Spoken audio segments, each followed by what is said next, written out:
即係我通常就係真係將自己都分得好開嘅，即係工作嗰時就真係工作就全程投入咯，咁咪即係做好要求咁樣，咁跟住一到私人時間我就即刻抽兩個釋放咗先。係啊，就即刻即係做我自己喜歡做嘅嘢。始終我諗工作同理想係兩回事嚟嘅。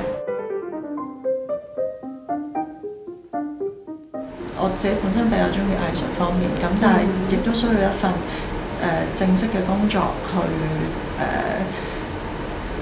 去生活啦。咁我諗亦都唔係好多人會中意返工嘅，咁咪嘗試用我自己嘅想法去接受同埋美化呢件事咯。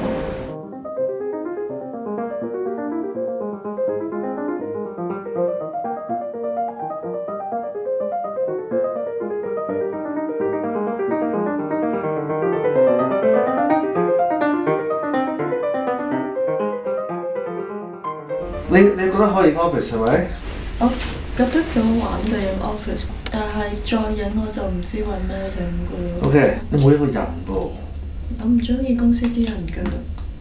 唔中意咪好咯，去我俾你影。我都唔想影佢哋。唔中意佢哋咩？唔影人得唔得？影人，我想嚟影人咯。我覺得你影人，你唔好逃避啦。我對佢哋冇感覺咯。你影下佢嗰種冇感覺得唔得咧？有嗰一張咯。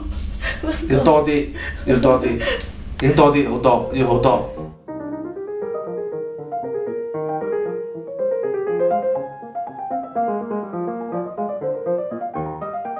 其實真係好好，因為好多時人哋會覺得你做創作咧，通常係比較抽離現實嘅。咁但係今次要影我咁生活化、咁接近我自己嘅題材，係好大挑戰嘅。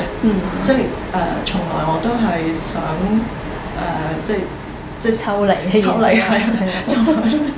咁佢突然間要我好即係親身咁去投入呢件事咧，咁都俾咗另一個經驗體驗我嘅。